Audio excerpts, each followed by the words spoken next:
Hello, I'm BC Kagan, and this is the Taking Tea with Monsters podcast with me, BC Kagan, and Arthur Johnson,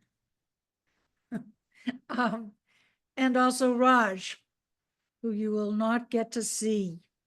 He's the man behind the controls. Down there somewhere. Yeah, I don't, yeah. um, Actually, geographically, oh, I guess He, he's he, not above me. He's above you. He's not above me. He's he's that across. way actually for me. Yeah, he's that way for me.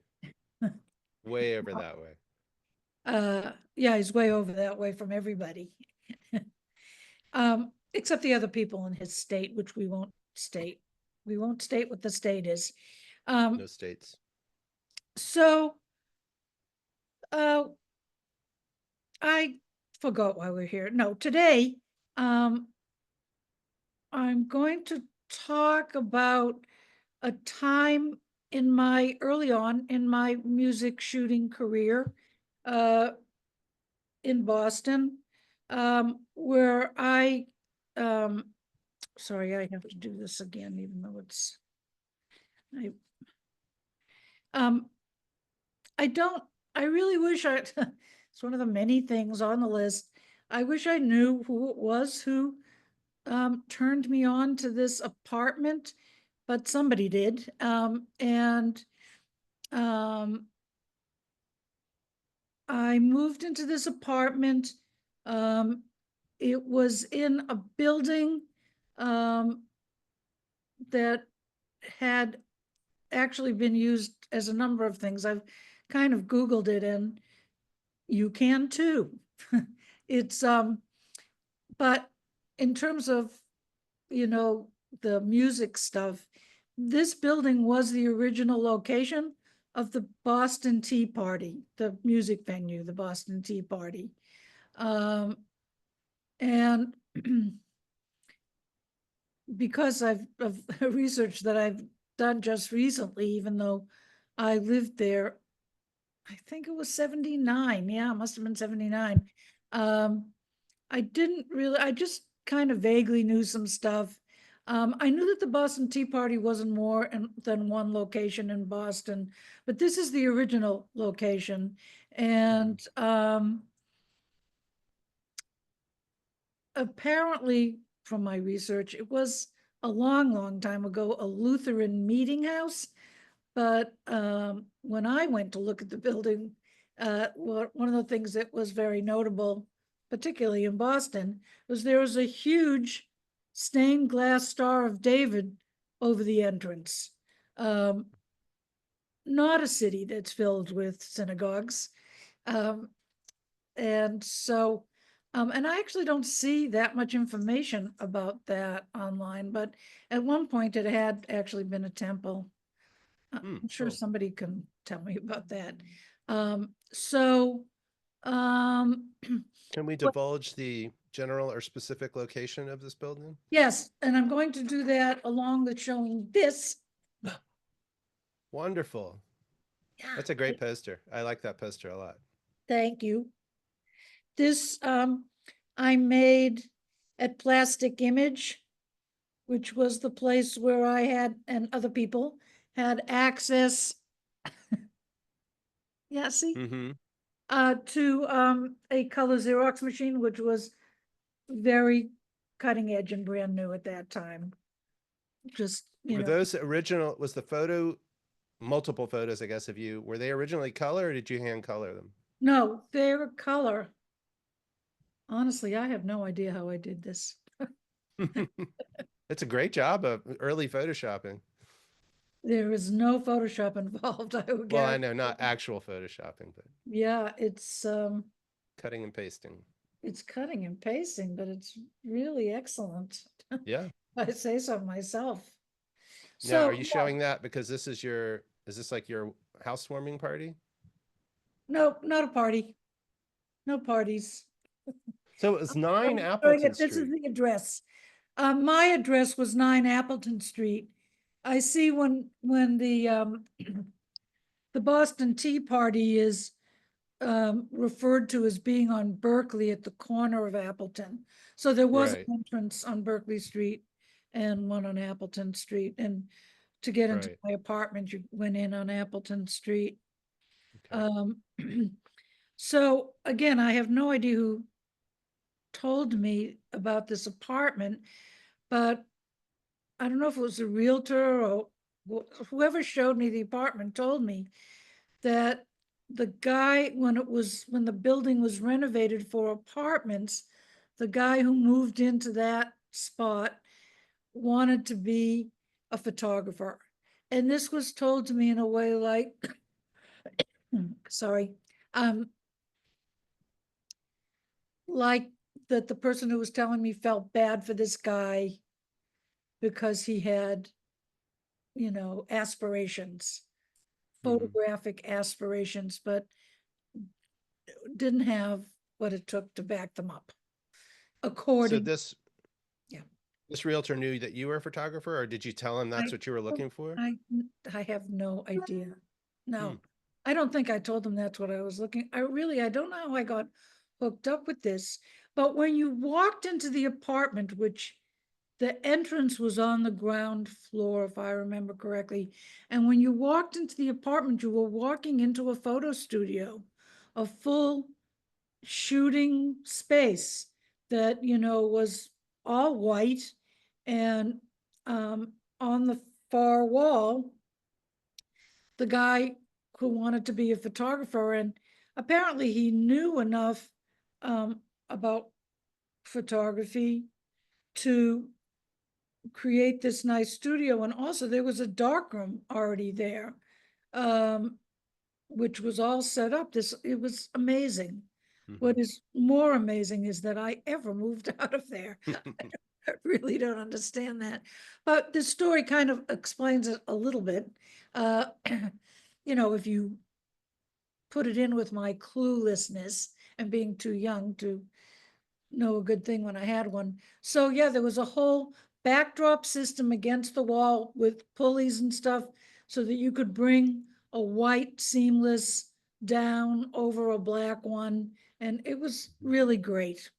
Um, and then on the left, there was like a double door. When you opened the double door, that went into the apartment. And on the first level, the same level with the photo studio, um, actually, so the studio had very high ceilings because the apartment was actually 2 levels, and the photo studio didn't have 2 levels, it just went up. But in the living area, you walked into kind of like a smallish living room. Off to the left was a nice kitchen. There was a spiral staircase in the Mhm. middle of the living room, and that went up to the second level, which is where the bedrooms, or what became the bedrooms, were. Um, and so, um, Can I ask a practical question? yes, please do. How did you get furniture upstairs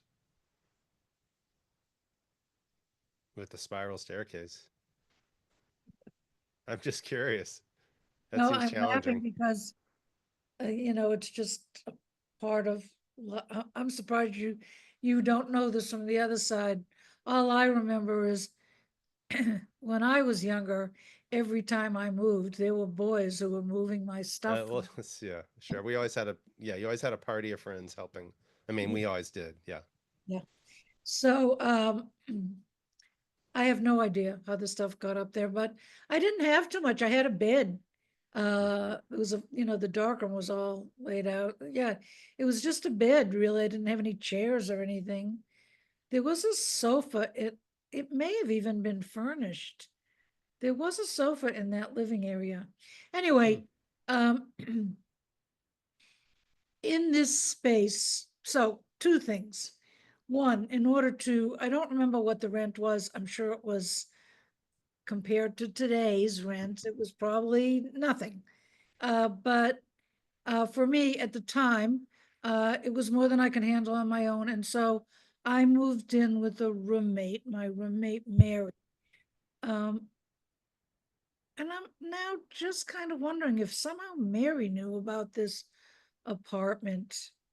But anyway, so on that second level, there was there weren't rooms with doors, so our bedrooms were kind of open to each other.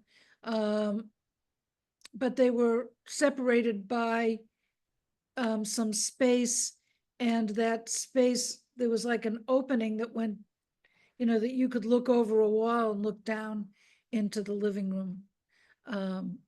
The where the spiral staircase went up, there was space around it.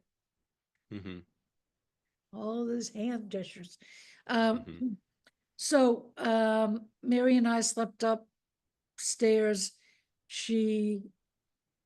Yeah, on either side. And of course, I had the side that had the dark room was right off my bedroom. So Mm. I could do some printing and then kind of walk out and fall into my bed. And so I did do some stuff while I was in that apartment. I came up with the idea to do this calendar. And I think earlier, Arthur, did I talk to you about the concert for the 80s? The You've John mentioned it Cale, before. Brian Eno that happened at Mm-hmm. yeah. So I feel like in some way I was inspired by that because I decided to do this calendar and I called it an eye for the 80s. So I made it, I completed it and in December of 79, so it would be available for the next year. And Mm-hmm. I mostly used photographs that I had taken um, over that year before.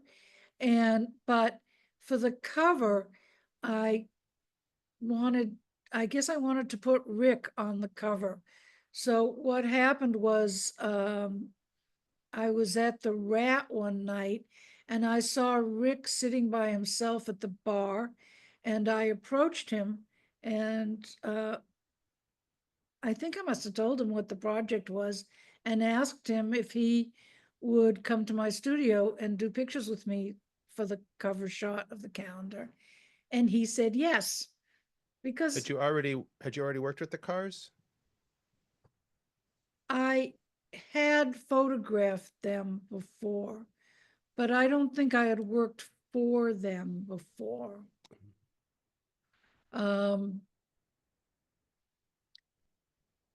I think the first time I met the Cars was at the Paradise, where I had been given the opportunity to go backstage.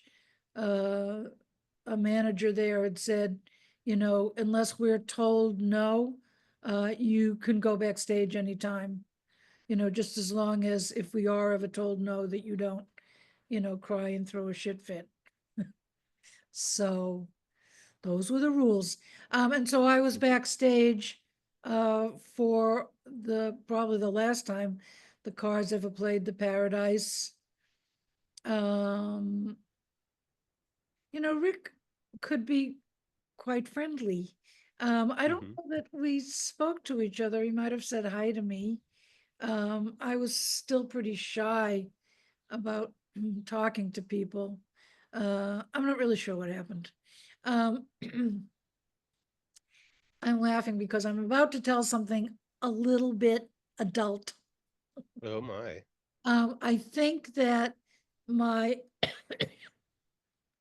I'm trying to think if this must have been like the start of my, lifelong Ric Ocasek crush, Mm-hmm. because I already really liked him. And after the gig, like there were a lot of girls, I don't know who were girlfriends and stuff. I think Rick was married, but I didn't know that. So I don't know if any of these women were his wife. There were a lot of girls around, and not surprisingly, and they were going to go after the show to Chinatown to go get some food, and they used to be, sorry, tea. There was a place in Boston, Chinatown, called the Pussycat Lounge, which I Hmm. never went to. And somebody, I don't know if it was Rick, made the comment, oh, we'll go and eat out at the Pussycat Lounge. And then there was laughing. And I was, and I'm really still like this, to be perfectly honest.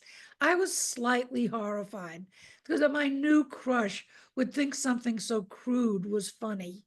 So I told myself that that wasn't him. You know, somebody else had made this joke and that he was being polite to laugh at it. But as you can tell, almost 50 years later, I remember it. Hmm. Um, and I do kind of remember the Pussycat Lounge, but I was never inside there. I don't know if they're, oh, that's kind of gross too. I, well, there's no way of knowing what still exists. Uh, Hmm. I think we've gotten off subject here. what? Oh, have we? Yeah. Uh, oh, Why all don't we right. go back to Oh, Rick at the oh, Rick, the rat? yeah. Yeah. So, because this happened afterwards, so you asked me if I had worked with him before. I didn't know him slightly, but I didn't know him that well. He was just nice, and I have no idea why he agreed to do it. Maybe he wanted to be on the cover of a calendar. It was still pretty early for them because he was hanging out by himself in the rat. Yeah. I don't think that went on much longer. So uh so he came over to the apartment with the studio, and I'm like all excited, and I think this was my initial shooting. I did not shoot anybody else in that studio. Um Well, I was going to ask, at this point, when you got this place and you had the studio, were you already it seems like your MO generally has been to shoot bands in natural settings, not in studios. right, exactly. S- Um to work on location because that's what, you know, I had available to me. mhm. Sorry, helicopters. Can't hear it. Oh, really? It's Hmm. great. Yeah. People say the Zoom noise canceling is excellent. It was very loud in here. So anyway, um, yeah, I didn't have a studio available, but now I did. And I thought, this is like, ooh, the big time. And I bring him into this room. I had this cube, and I feel like I rescued from the garbage, but it was quite nice. It was a big white wooden cube that people sat on. I'm sorry to they exist, and someday I will dig them out. There are photographs Hmm. from working in the room with him and him sitting on the cube. Um, and But while I'm doing this shooting in this studio with him, it's this thing I've talked about it before, where as a photographer, I know things are not going the way they should be. And you don't want to,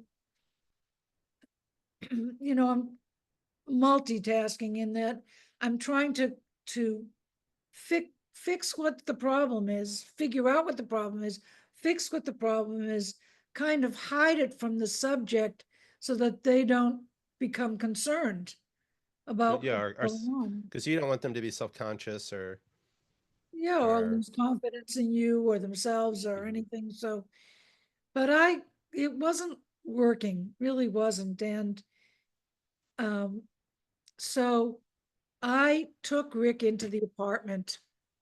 I decided that the apartment was a better place to Oh. photograph. Um, the walls of the apartment were pretty much all exposed brick. Hmm. Um, Upstairs with those sleeping levels. So you have a photograph and I have a photograph. Hmm. I have a print and you have the book. Which would you Uh, rather we show? Well, we're allowed to show both because I own the rights. Okay. Oh, are they two different photos? They're very, yes, they're two different photos. They're very similar. Oh, okay. Okay, well, here's the one in the book. Yeah. In the book, oh, sorry, wrong side. Shameless Distortion, available at shamelessdistortion.com. I think you can barely see it, but behind Rick, so there's like a half wall, and over that half wall, you could look down into the living room. And then further away, you can kind of see the exposed brick from Mary's part of the living space. And there's an arch, a brick arch. Oh, I Yeah, thought that was actually a framed photo of something behind him. I didn't realize that's what was behind him. yeah, it's kind of hard to see. Yeah, Um, let it's me, cool. yeah, this is the print I have, which Do we is, think Rick was a little cold that day, sitting there without a shirt on? well, yeah, should I show, this is mine, Yeah, show that one. this is my contribution. Yeah, So this is upstairs yeah, at my, the apartment. Yeah, I see the heating. let's look, yeah. And also this idea that I had, this didn't, so funny, things get invented or whatever, and you think, oh, how cool, and then, 30 years later, it's just, Kmart. Um, this is a curly extension cord. I was going to ask if that's for a phone. No, it looked like a phone cord, which I had two in two different colors in turquoise and purple. They were so unusual at the time because extension cords were always beige and they weren't curly and coiled like that. Hold it up a little closer. It's a So little, what was that? That was just an extension cord. It wasn't being used at that particular moment. well, I used it as, the concept was is that I was making Rick electric by attaching this cord to him and plugging it in. Now, did you explain this to him, or was it just in the Yes. back of your? You did. I don't Okay. know. I don't think I mean, I don't know if I hadn't said anything, but it was a concept that I shared with him. Mhm. Uh, so, so back to the shirt thing. So what happened was is that Rick, um, and I'm glad about this because, this is a difficult thing sometimes, but Rick showed up.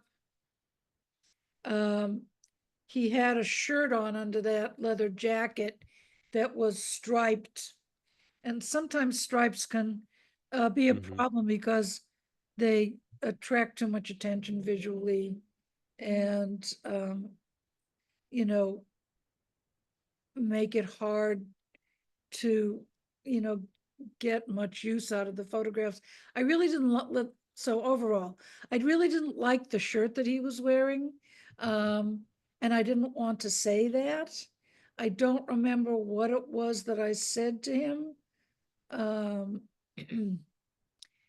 but it was his solution to whatever the problem is that I said, the shirt wasn't working or that he took it off. I didn't say take your shirt off. Mhm. He just decided that that was the solution, and um, It he, works for the photo with yeah, that yeah, short jacket, especially. Yeah. yeah. Um, although many years later, um, after I had worked with the cars more and I had done that job, that video stills job, excuse me. Um, I'm gonna try a cough drop, see if that works. I got a call from Steve Berkowitz, who was for a long time their road manager and other manager. He worked at Synchro Sound for a while. Um, something happened. I always feel bad because I don't know what.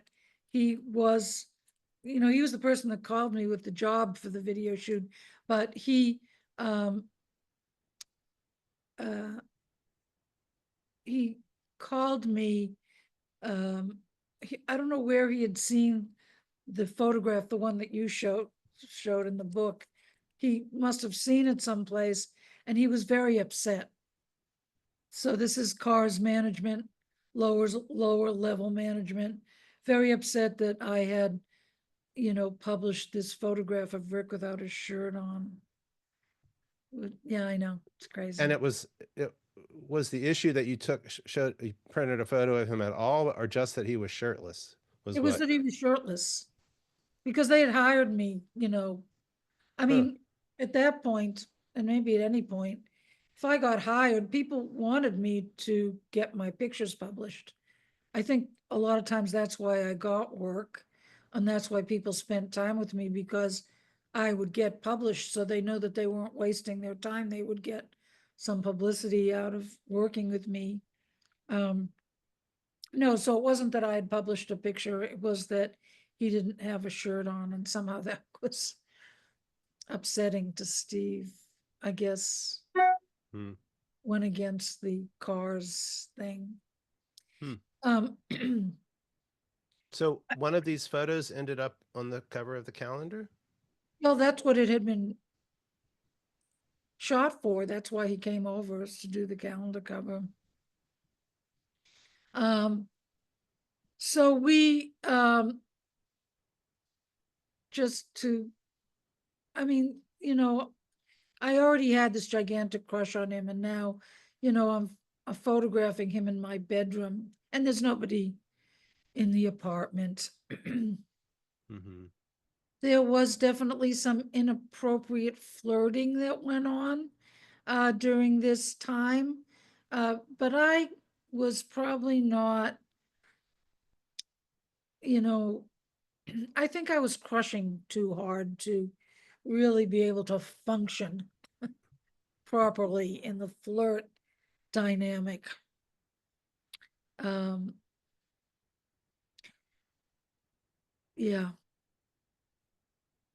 but it was, we, Was it, so huh? it was mutual? The flirting was mutual?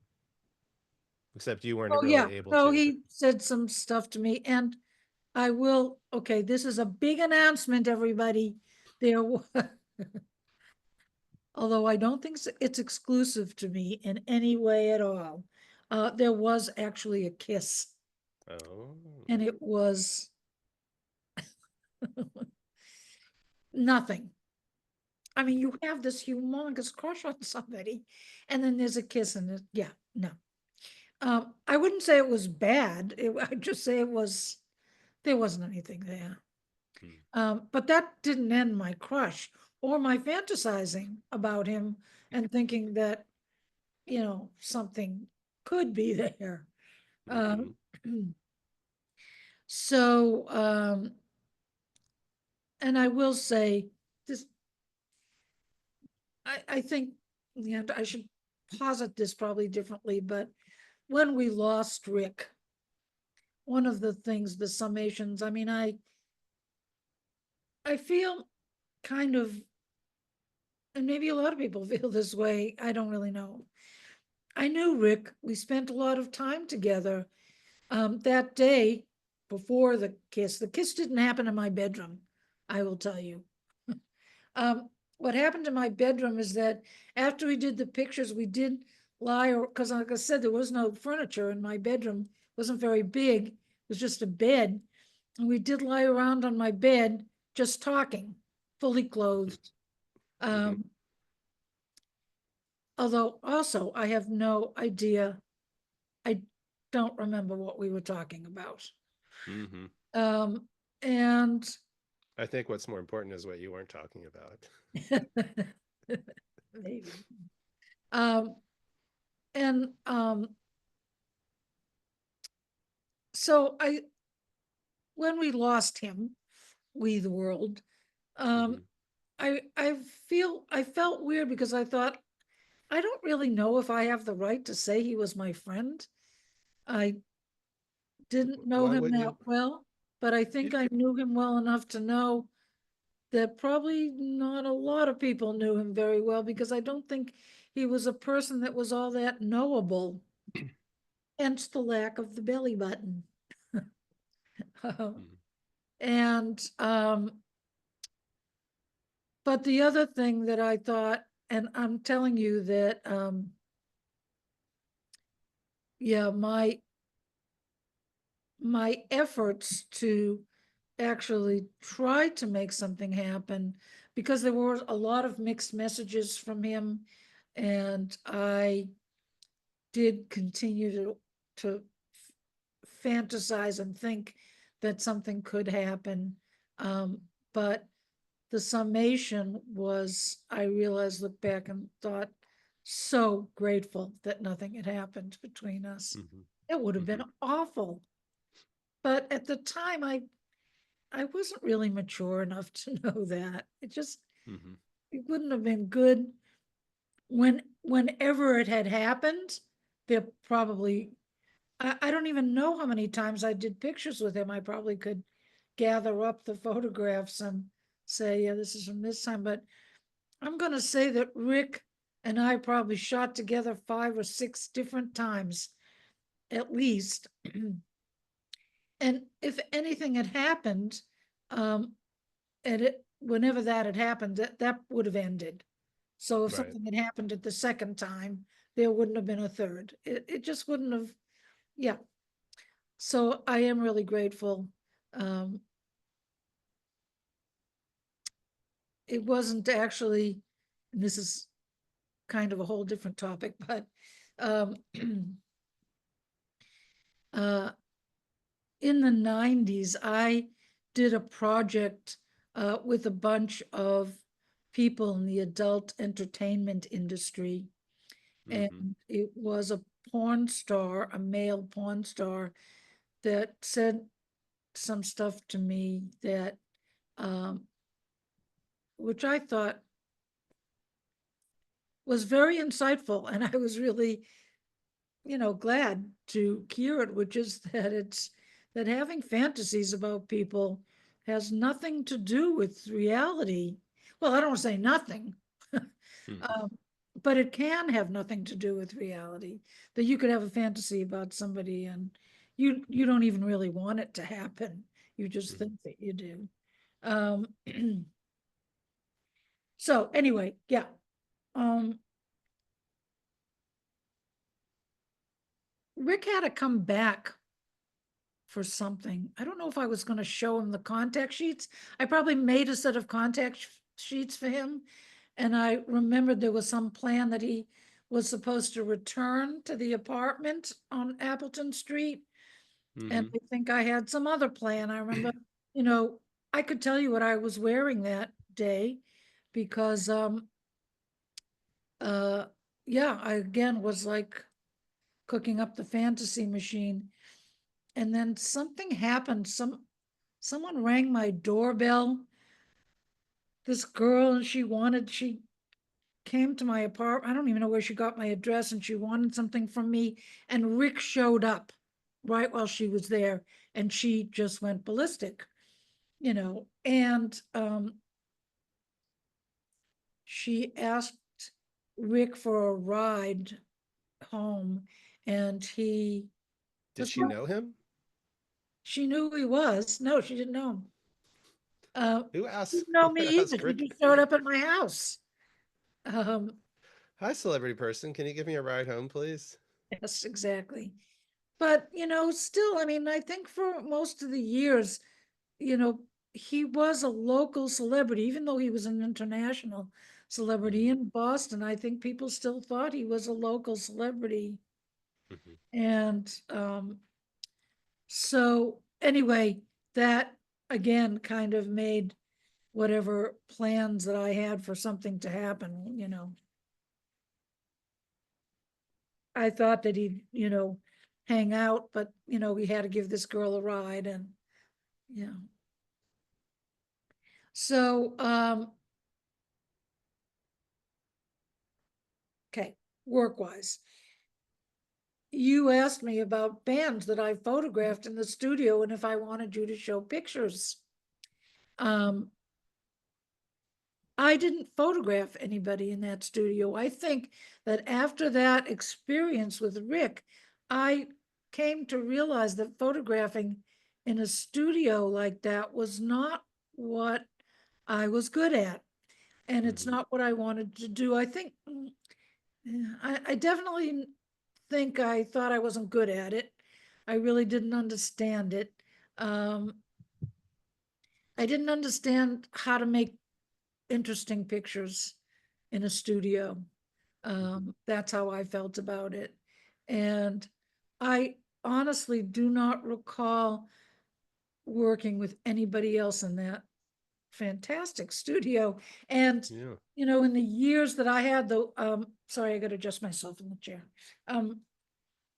In the years that I had the Winter Street studio, which was just like a loft space, a converted office space, wasn't nearly as fancy as the Appleton Street photo studio.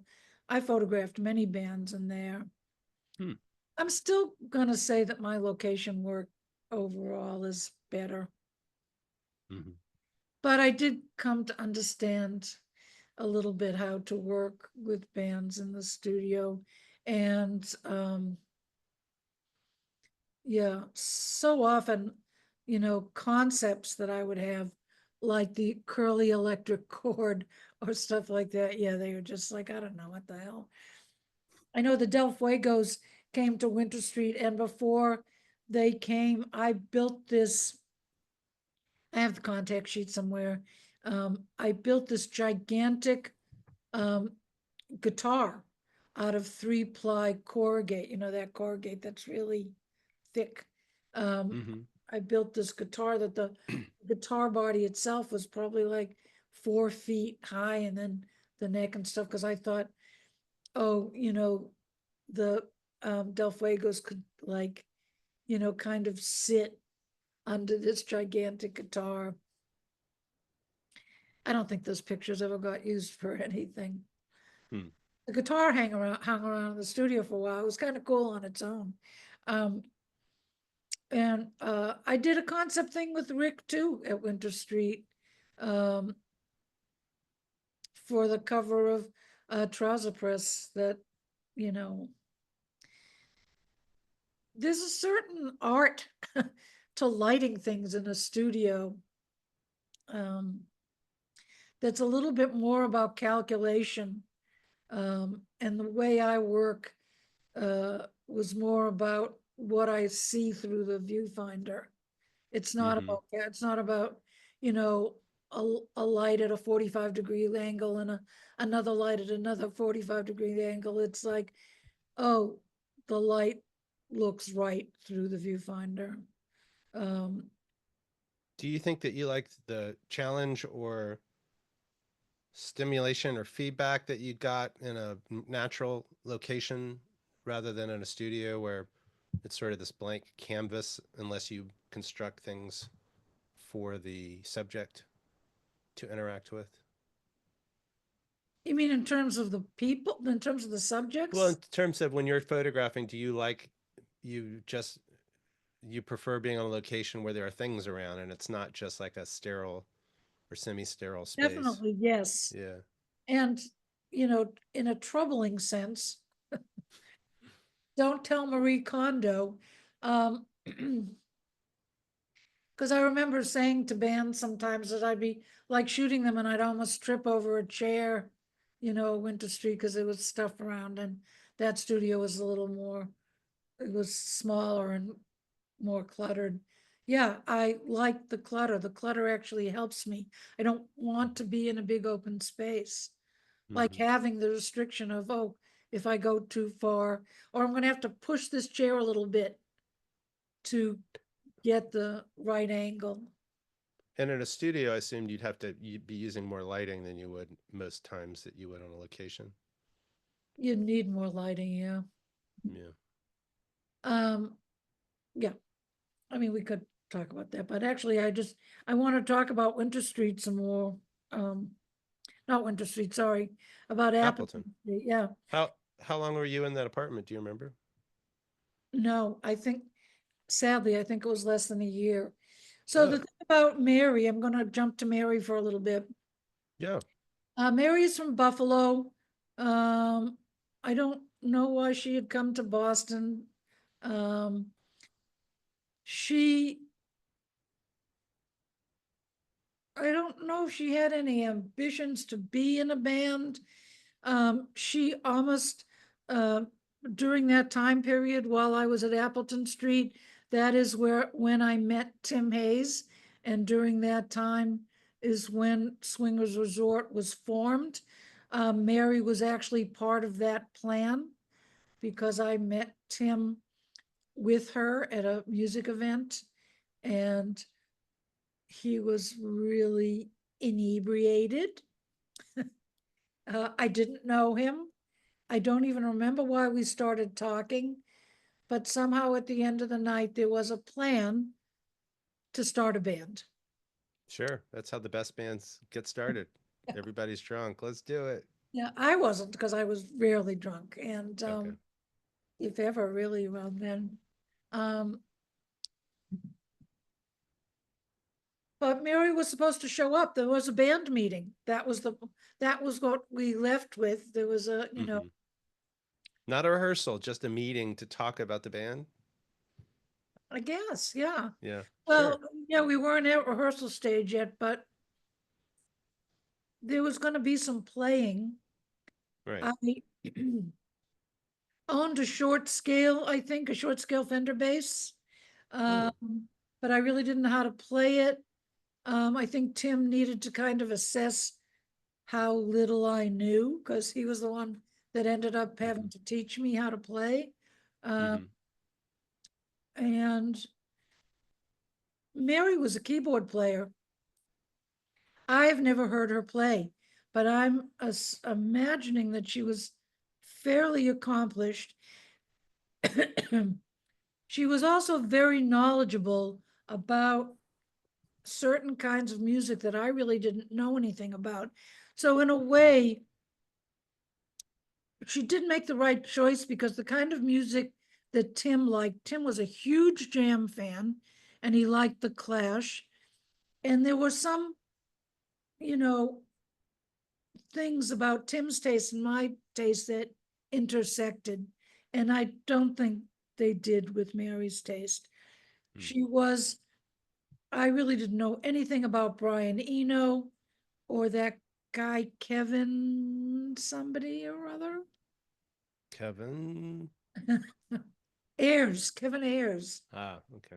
You know who he is?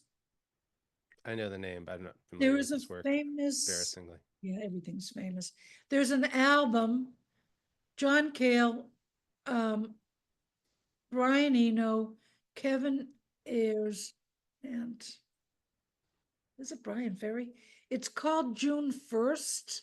It's a picture Hmm. of the four of them, a color picture of the four of them. And she owned that album.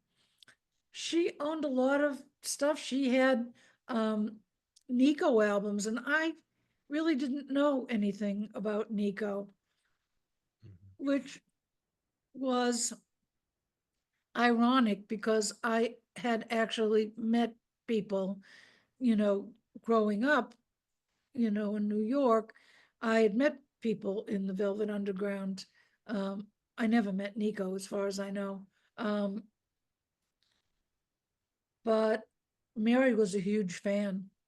And Hmm.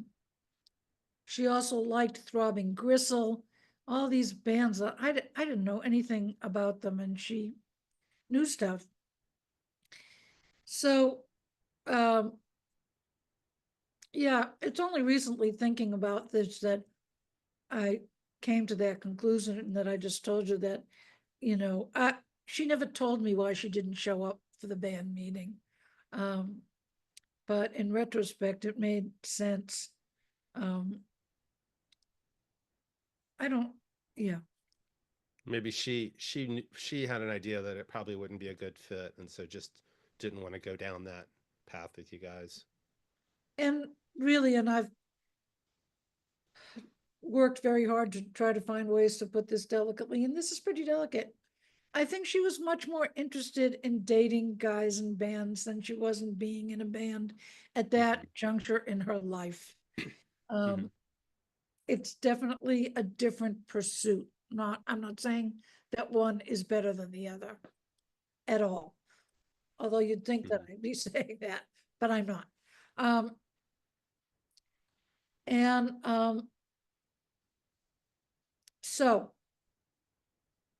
one of the things that happened, um, I remember that when you first came into that living room from the photo studio, off to the left was where the record player was and the record collection. So I have this like memory of all Mary's records that I knew so little about, being, under the turntable there. And that sofa that was kind of along the back wall there, and then you turn the corner and there was the kitchen, and in the kitchen, was where we had our landline. These are the days of landline, people. Mm-hmm. Anybody who Mm-hmm. needs to go look up what that means. I'm sorry, I should have one. You'd go like Mm-hmm. this. I do actually have one, but it didn't look like that. Why I'm mentioning that is that one afternoon the phone rang, and Mary picked it up, and she got all excited and said it was for me. And this was maybe a few months after I had met and spent some time with John Cale. And that is who was calling me on the phone, which just blew Mary's mind. She was pretty cool on the phone. She, tried to maintain her cool, and she was, and she put me on the phone and probably hovered. Um, uh, well, I'll just go ahead and say this stuff because it's, part of the story and it makes more sense. So, uh,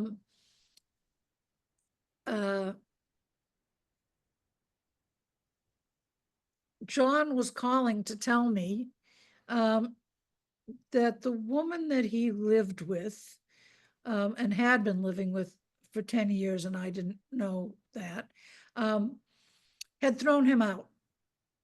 And he was now living in his rehearsal space. I was thinking that the rehearsal space that he was living in was actually kind of a famous building. I don't know if it still is, but for years, if you walked along 7th Avenue around the 30s, you could sometimes hear bands playing up in a Oh, building. wow. It would be, yeah, these rehearsal space. And that's where he was. Um, and so when I got off the phone, um, Mary is twirling around. What did he say? And I told her, and he was like, he wants you to go to New York.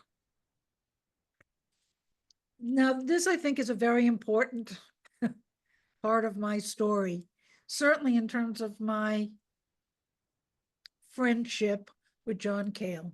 That,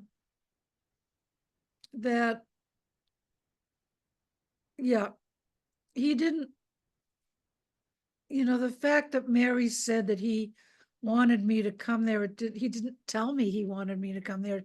She was saying that that was what I was supposed to read into that call. So, and I think she had undue influence on me. And to some extent, this harks back to the fact that dating musicians was so important to her, and probably a little less important to me, maybe a lot less important to me. So I'm sorry, I realized that I jumped over something. I want to just go back to a topic that you asked me about, the calendars. Mm. Because, I'm in the apartment. I have now assembled the pictures from 1979 that I used for the 1980 calendar, including this cover picture of Rick. that you showed that's in the book. And the other one that I don't have, and this happened, this was very fortuitous. Human Sexual Response did a show in December of 1979 at a VFW hall. And they, the Human Sexual Response, they like doing costumes for their shows, like a big thing. They had, they would make up themes for the band, and then they would all dress and stuff. And so it was Christmas, and there is a picture that you can see on my Instagram page, that they are doing the nativity scene. So it's Malcolm is the baby Jesus. He's in the manger. Larry is the Virgin Mary. Deanie is Virgin Larry. Virgin The Larry. Virgin Larry. Yeah. And Rich has a cow mask on. Mm-hmm. I forgot what Casey is. No, Deanie's the drummer boy. I think Casey was an angel. Mm-hmm. So yeah. And I wasn't happy with the photograph I got, because this was a thing that, yes, in order to really photograph it well, you would have had to have, a full lighting set, because there, it was a big manger scene and they were all spread out and stuff. But it's okay. I was just very critical of it, but it was the perfect picture for December. So yes, the calendar's all assembled, and I have to tell you that that calendar was printed on kind of like regular printer paper, uncoated stock, which is actually something that I kind of like. Photographs printed on non-glossy or non-photographic paper. I like that. There's something 50s-ish about it, like how our school books looked and stuff. So, yes, the pictures of the paper was like regular, kind of, it was 8.5 by 11. I made the grids, probably copied them from some other calendar, I don't know. Anyway, and it was gummed along the top, you know what I mean? So that in order to go to the next month, you would, like on a pad of paper, you would rip the next month. And there were no hanging devices. And yeah, people ask me about the calendars still. When I put them on Instagram or I show them to people, people ask if there are any available from these years. I guess people do collect old calendars, I guess. And I get questions about them a lot. Unfortunately, that first one, I may have some copies somewhere, but the one copy that I did have was in my mother's apartment, and it was not in very good shape. The front page that had Rick on it was very, kind of beat up and stained. And the only thing that I have to show is actually, because I tried to put some of them on the Instagram page. This is actually like my scanning it, and then it's not even the whole page. This is, I don't even know what month this is. But it's Ramones very clearly. It's the Ramones very clearly, but I'm seeing a little thing that I could be wrong. This might not be from the first, but I'm going to show it anyway. Yeah. That little disc on top looks like the shadow of a hole. Yeah. And as I mentioned, the first calendar didn't have any holes, hanging holes. Yeah, so when I did the subsequent calendars, and I do have copies of those, so this is the next year. And I thought, that I was improving things. But I now don't think so, but then I did. Um,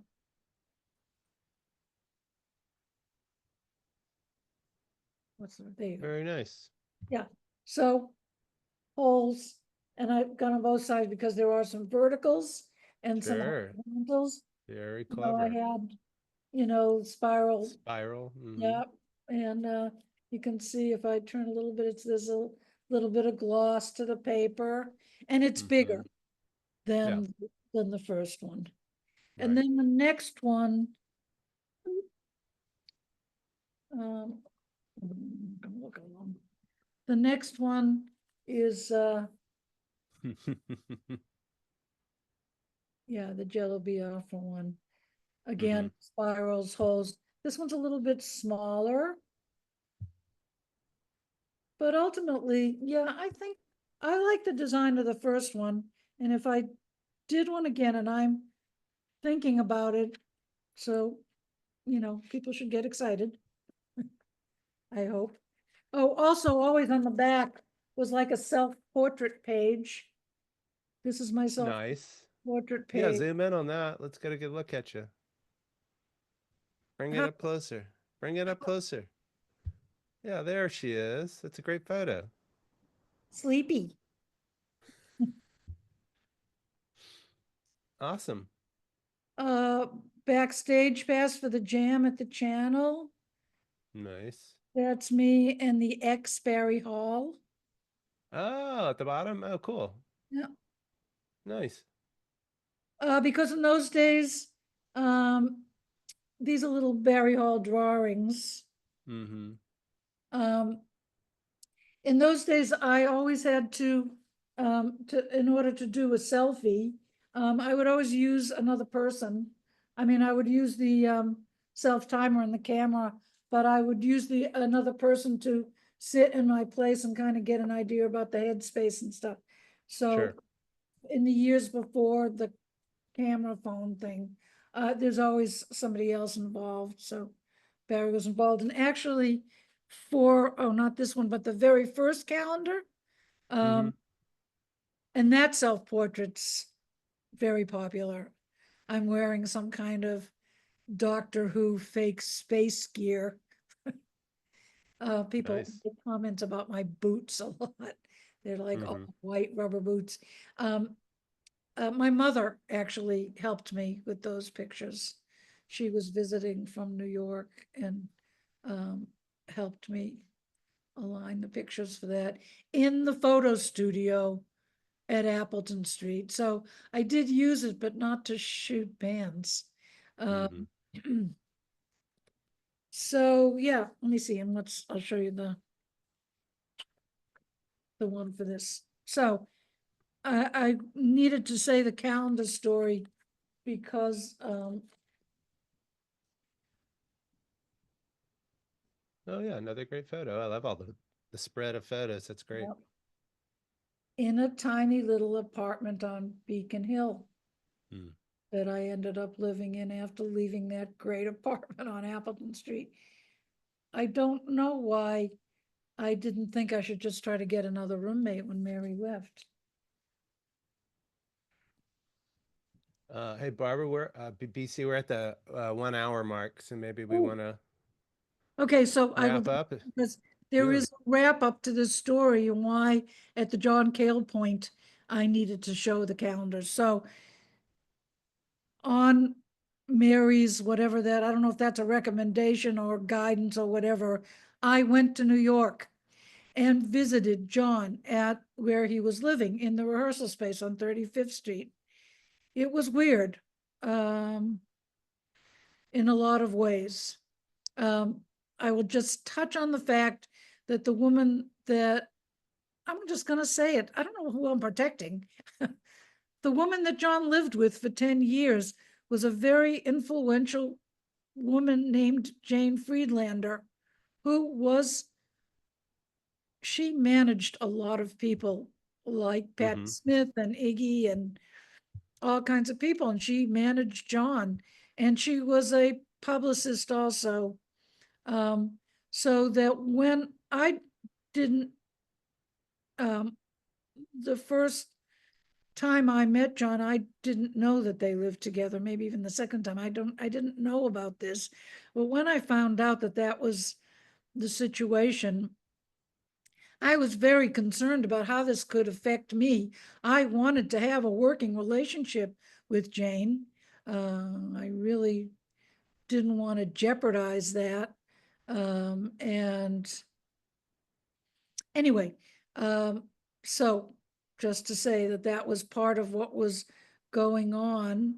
I don't really know, you know, uh, I'm sure that John was a challenging person to live with.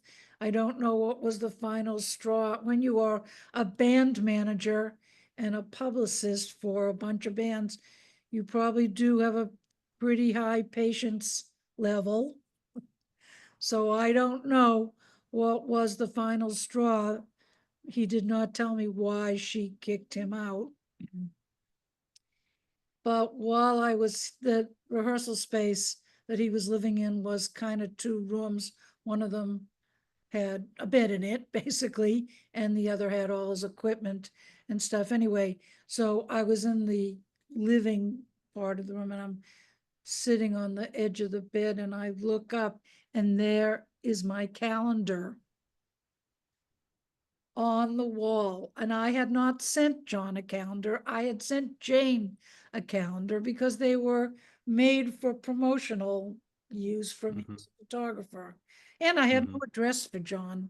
Mm-hmm. And I always remember looking up at that calendar because what I mentioned about the holes, the hanging holes, is that John had this like giant nail, like whacked through the top of the calendar into the wall. Um,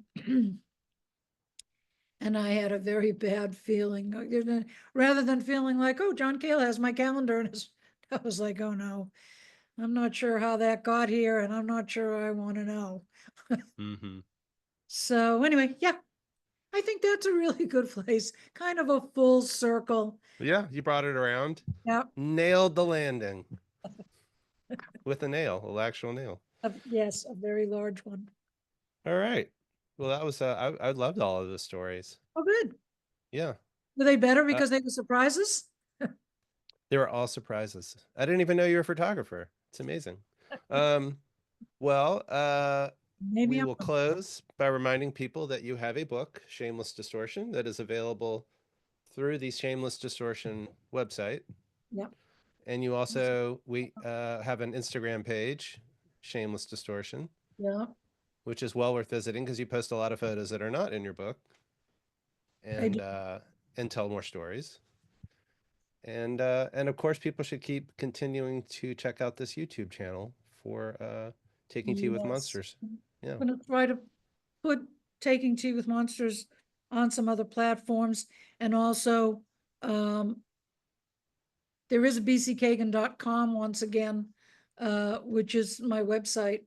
Mm-hmm. It's finally been put back up, and it will continue to grow and expand. There might be some pictures there that you don't see other places. Mm-hmm. It's definitely a picture of me there that you wouldn't see other places. All Well right. worth it. So, thanks, Arthur. Thank you. You're And welcome. we'll talk again soon. Okay. Bye. Go to the door, leaving through the door. Bye. Bye, everybody. Thanks.